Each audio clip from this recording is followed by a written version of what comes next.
नमस्कार, हमारे YouTube channel books फंडा में आपका बहुत बहुत स्वागत है। आज हम हिंदी साहित्य प्रेमियों के लिए लेकर आए हैं प्रसिद्ध उपन्यास अर्थला का भाग 2। तो चलिए फटाफट से शुरुआत करते हैं। सत्तू ने मुस्कुराकर तिरछी नजरों से अपने बड़े भाई को देखा और कुछ न बोला।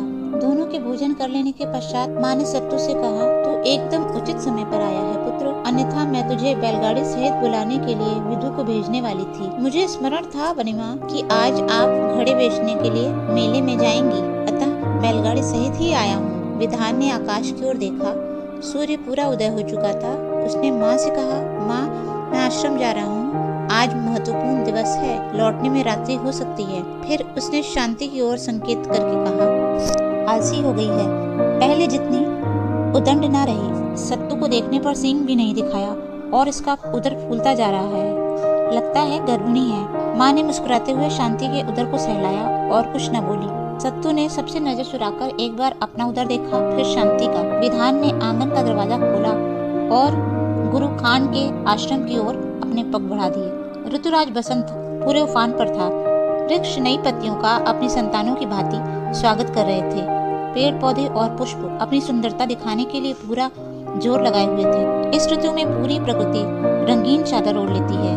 पुष्प वृक्षों के अस्त्र बन जाते हैं और मलय पर्वत की मादक पवन उन्हें झुलाती है। इसी मौसम में महुआ खूब गदराता है। समूचा वन महुआ की गंध से मदमस्त हो रहा था। वन में इधर ग्रामवासी कभी कभार ही आते थे, परंतु वह पिछले 5 वर्षों से प्रतिदिन उस वन को पार करके गुरु खान के पास शस्त्र शिक्षा के लिए आता रहा है। वृक्षों पर पक्षी कलरव कर रहे थे। कपास के गोलों जैसे खरगोश फुदक रहे थे और विधान के चलने की आहट पाकर भाग जाते। कभी कोयल ने कूक लगाई। विधान ने भी प्रत्युत्तर में कूक लगाई। कोयल ने तुरंत प्रतियोगिता में शामिल होकर और जोर से कूक लगाई। विधान और वह दम्भी कोयल हर बार जोर से कूकती। यह कूक प्रतियोगिता तब तक चलती रही जब तक कि वन का आखिरी छोर न आ गया। विधान ने अपनी ओर से कोयल को विजेता घोषित करके आगे की राह ली। आगे गन्ने का बहुत बड़ा खेत था, जिसे पार करते ही गुरुखान का आश्रम दिखने लगता था। उसने कल्पना की वह जब आश्रम पहुंचेगा, प्रतिदिन की भांति गुरुखान आश्रम के मध्य स्थापित यज्ञ वेदी के सम्मुख ध्यान में बैठे मिलेंगे और वह उनके चरण स्पर्श करेगा और उनके सामने आकर बैठ जाएगा।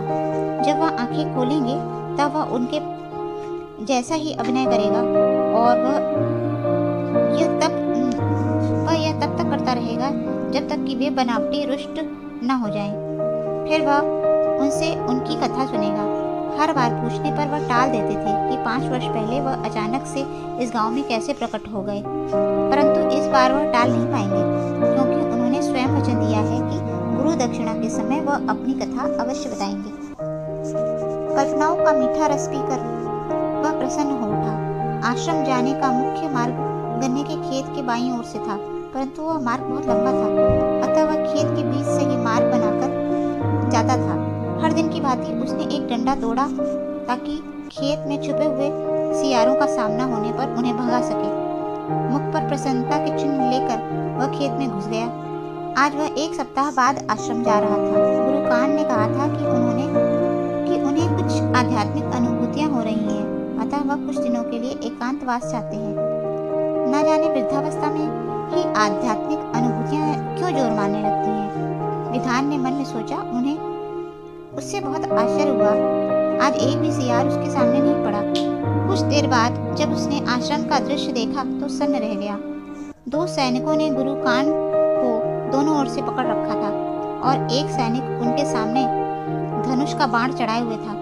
कुछ अन्य सैनिक तलवार और भाले लेकर उन्हें घेरे हुए थे। एक सैनिक, जो संभवतः उनका नायक होगा, घोड़े पर बैठा हुआ एक घेरे के बाहर था। जब तक विधान को स्थिति समझ आती, सैनिकों का बाण छूट चुका था। सनसनाता हुआ बाण गुरु खान के कंठ को भेदकर पार हो गया। कंठ से रक्त की धार फूटी और सैनिकों ने उनके शरीर को छोड़ दिया। गुरु खान का शरीर कटे वृक्ष की भांति भूमि पर गिर पड़ा। विधान का मुख खुला रह गया। उसे लगा धरती हिल गई है या आकाश घूम रहा है। उसने चीखना चाहा पर उसके शरीर का ताप बढ़ने लगा। सांसों की गति और गहराई बढ़ गई। आंखों में रक्त उतर आया, मुट्ठियां बिछ गईं और फेफड़ों में हवा भरी और पूरी शक्ति से चीखा। उसकी प्रचंड चीख से पक्षी वृक्षों से उड़ गए, खरहे भयभीत होकर अपने छिद्रों में घुस गए। दूर के खेतों में छुपे हुए सियार खेत छोड़कर भाग गए। सैनिकों ने उसकी ओर देखा और अपने स्थानों पर शस्त्र लेकर चौकन्ने हो गए, परंतु घोड़े पर बैठे नायक ने लापरवाह दृष्टि से उसकी ओर देखा और अपनी तलवार तक नहीं निकाली। विधान चीखते हुए आसन की ओर बढ़ने लगा। झुरमुटों कांटों तथा सरपतों के बीच से होता हुआ वह पूरी शक्ति से भागा जा रहा था। कांटे और तीखी सरपतें उसके शरीर को घायल कर रही थीं, परंतु उसके लाल नेत्रों को मार्ग एकदम सीधा और निष्कंटक दिख रहा था। वह घेरे के बाहर सबसे आगे घोड़े पर बैठे नायक की ओर दौड़ा जा रहा था। दौड़ते दौड़ते अचानक वह हवा में उछला। उसकी अमानवीय उछाल देखकर सैनिकों की आंखें विस्मय से फैल गईं। वह हवा में घोड़े की ऊंचाई से 4 गुना उछला और जब तक कि उसका विस्मय समाप्त होता, ऊपर से कूदते हुए विधान ने हवा में घोड़े पर बैठे नायक के मुंह को लक्ष्य करके घूंसा चला दिया। वार बहुत प्रचंड था। नायक अचेत होकर घोड़े से गिर पड़ा। विधान ने उसकी कमर से लटकी तलवार खींच ली और बाकी के सैनिकों ने उसे घेर लिया। विधान चौकन्ना होकर चारों ओर देखने लगा। घेरा बनाए सैनिकों की दृष्टि आपस में मिली। फिर एक सैनिक के ऊपर सभी की दृष्टि रुक गई। नेत्रों से कुछ संकेत होते हुए और वह सैनिक एक ओर भाग निकला। विधान ने सैनिक ने उसके कंठ को लक्ष्य करके बाण चला दिया। विधान फुर्ती से बाईं ओर होकर बच गया, परंतु उसके पीछे खड़ा सैनिक वैसी फुर्ती नहीं दिखा सका और बाण सीधे उसके वक्ष में जा धंसा। जब तक सैनिक दूसरा बाण चला पाता, विधान ने उसकी ओर तलवार फेंक मारी। हवा में घूमती तलवार उसकी छाती में गड़ गई और विधान ने अपनी आंखें अपने पीछे बाण से आहत हुए सैनिक की तलवार ले ली और बाकी के सैनिकों को ललकारने लगा। सैनिकों को आश्रम में इस प्रकार के प्रतिरोध की आशंका न थी। एक सैनिक ने क्रोध से दांत भींचे और तलवार लेकर उस पर टूट पड़ा। तलवार का वार रोकने के बजाय विधान एक ओर हट गया और अवसर पाकर उसका मुंड रुंड से अलग कर दिया। एक अज्ञात युवक का ऐसा युद्ध प्रदर्शन देखकर सैनिक सकते में आ गए। वे सभी एक साथ उस पर टूट पड़े। युद्ध करते करते विधान ने एक सैनिक का हाथ काट दिया और मृत्यु को समीप देखकर वह सैनिक भाग निकला। फिर विधान ने एक प्रचंड हुंकार भरी और बाकी के सैनिकों को एक एक करके मार गिराया। अंतिम सैनिक को उसने कंधे से उदर तक चीर डाला और उसका सारा शरीर सैनिकों के रक्त से नहाया हुआ था और वह प्रचंड क्रोध से कांप रहा था। विधान ने रक्त से सनी तलवार फेंकी और भागकर गुरु कान के पास उनके कंठ से सारा रक्त बह चुका था। उसने कांपते हाथों से गुरु का मस्तक उठाया और अपनी गोद में रखा। वह उनकी पथराई आंखों में एकटक झांकता रहा। उसका कंठ रूंधा हुआ था और होंठ कंपन कर रहे थे। उसने चारों ओर देखा, सब कुछ धुंधलाता जा रहा था। उसने सूर्य की ओर देखा, आज भी उसके उसी प्रकार निष्ठुर चमक रहा था जब उसके पिता की हत्या हुई थी। वह स्वयं ही नहीं समझ पा रहा था कि उसे दुख अधिक है या क्रोध। तभी नायक ने आह भरी। वह धीरे धीरे सचेत हो रहा था। खारता हुआ उठा और नायक का पैर पकड़कर घसीटता हुआ ले जाकर एक वृक्ष के तने से बांध दिया। फिर वह मृतक सैनिक का भाला उठाकर उसके वक्ष पर पहुंचा। कुछ ही क्षणों में नायक पूरी तरह से सचेत हुआ। चारों ओर मरे हुए सैनिकों को देखकर उसकी भौहों पर क्रोध चढ़ गया, परंतु सामने महाक्रोध में सने विधान को देखकर उसका क्रोध भय में बदल गया। विधान ने अपने वक्ष पर भाले को जोर से धसाया और गरज कर पूछा, किसकी आज्ञा से?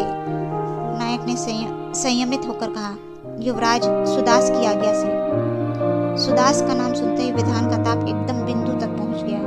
फिर वही नीच, उसका शरीर क्रोध से सुलग उठा। उसने अपनी भौहें सिकोड़ी और एक झटके से भाला के वक्ष के पार कर दिया। नायक के मुख में रक्त उगला और सिर एक ओर लुढ़क गया। विधान अपने गुरु की मृतदेह देख रहा था।